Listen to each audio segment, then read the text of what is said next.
Hello, hello. We're going to start out talking about early hominins.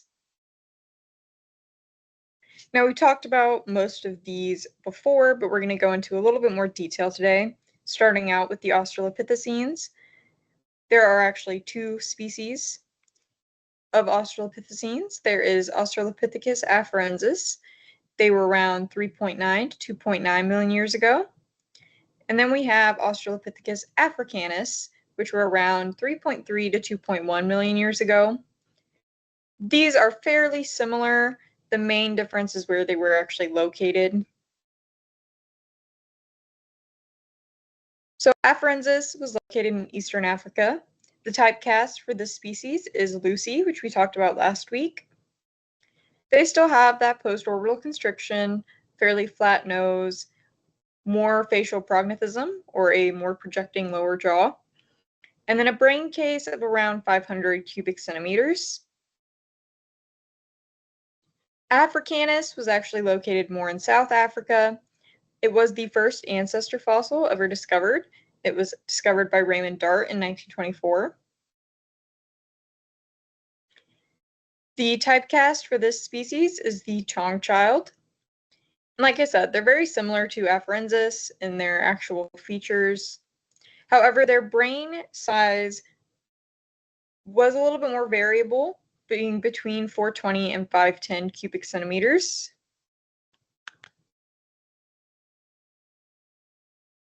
Moving on, we have paranthropines. Now, all paranthropines have this very wide dish-shaped face, as well as large temporal muscles, which were located underneath those zygomatic arches. The three species of paranthropines that we'll talk about today are Aethiopicus. They were around 2.5 million years ago. They still had that very protruding, prognathic face. They had megadont teeth, which just means that their teeth were very wide, they were thick, they were dense. More of their teeth actually look like what our modern day molars do, but they did still have the incisors and canines and premolars that we have. They were just a lot thicker, a lot more powerful. They also have a very powerful jaw. They were very strong chewers, and a sagittal crest, and a brain size of about 410 cc's. Then we have Robustus. They were around 1.8 to 1.2 million years ago. They keep those megadont teeth, the large zygomatic arches, the wide dish-shaped face. They do have a slightly larger sagittal crest, though, and a brain size of about 530 cc's. And then Boisei, which is the most popular paranthropine, they were around 2.3 to 1.2 million years ago, so a little bit of a wider range there. They had that strong sagittal crest, megadont teeth. However, their zygomatic arches flare out just a little bit more, and they have a flatter but larger brain, with a brain capacity of about 500 to 550 cc's. So you can see that brain size is slowly increasing. And then we get to early Homo. So the oldest species included in the genus Homo is actually Homo habilis. They were around 2.4 to 1.4 million years ago. They still have a slight sagittal crest, some post-orbital constriction, and a fairly prognathic face. However, we start to see brain size really increase around this time. So you can see that they had a brain capacity of about 500 to 800 cubic centimeters.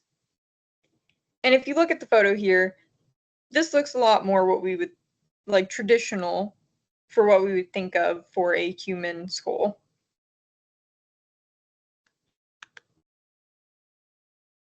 Now, we talked before about how hard it is to kind of create cladograms and other evolutionary trees for primates, as well as humans and our early ancestors, because of how much variety there is and speciation, as well as it just being kind of hard to determine what actually makes something a species or not.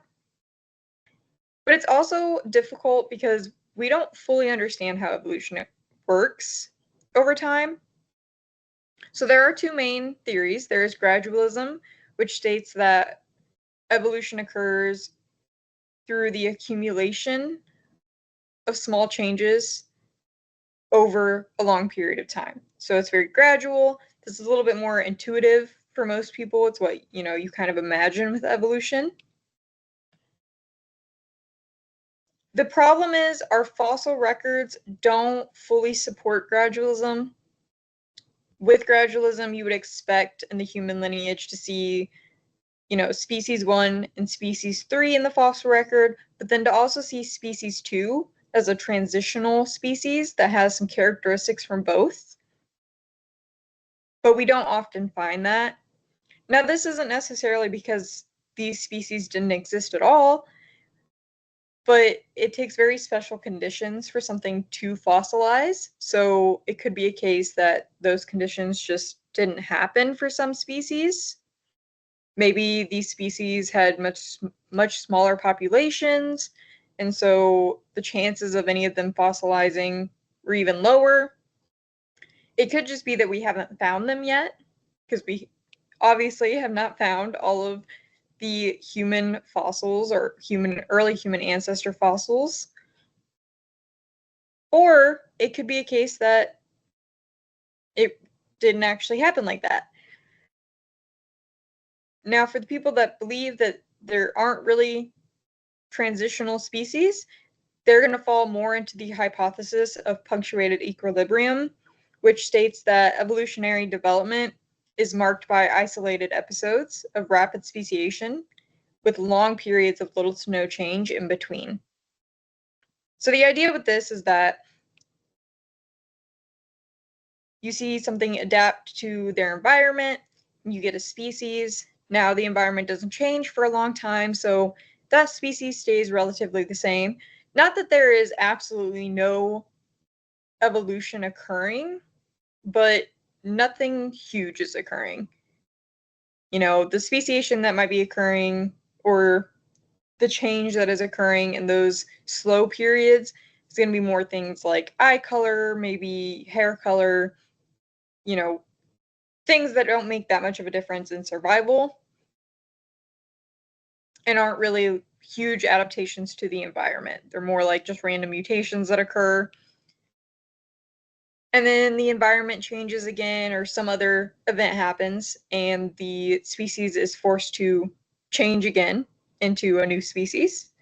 Then they stay the same for a while, and so on and so forth. The fossil record does support this more because we don't have all of these transitional species that you'd expect to see with gradualism. And obviously, modern humans haven't changed very much in a very large amount of time.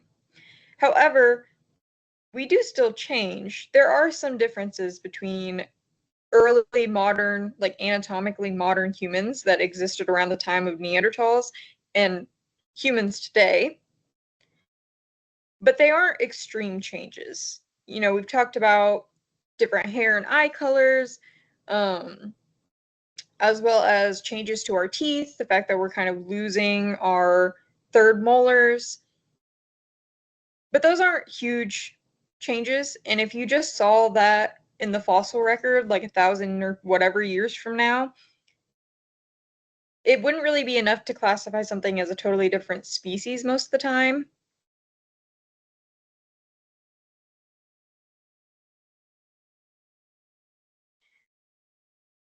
So the problem with punctuated equilibrium then is that we do know that evolution occurs like this, but it doesn't account for all of the kind of microevolution that occurs. Now, gradualism is really good for showing kind of like a deep dive of the evolution of one species over time. So if you wanted to track every little change that kind of occurred, but it does make it a little bit difficult to then place different ancestors into a species category because you start to lose focus on what actually makes something different and what is just an accumulation of changes in the same species. Punctuated equilibrium is a little bit better if you're trying to kind of map out the larger evolutionary scheme and like account for all of the different species that we do know exist and their evolutionary paths. But again, sometimes it makes it harder to tell a species because you're ignoring too many of those small kind of microevolutionary changes.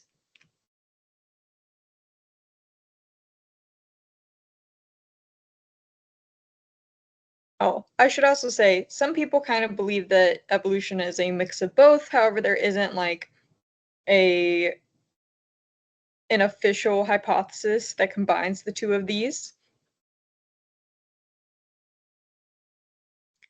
For your homework, you will need to look at the Mystery Skulls website. This is also linked in the additional resources folder on Blackboard for this week. And then you guys should watch this video on our early human ancestors.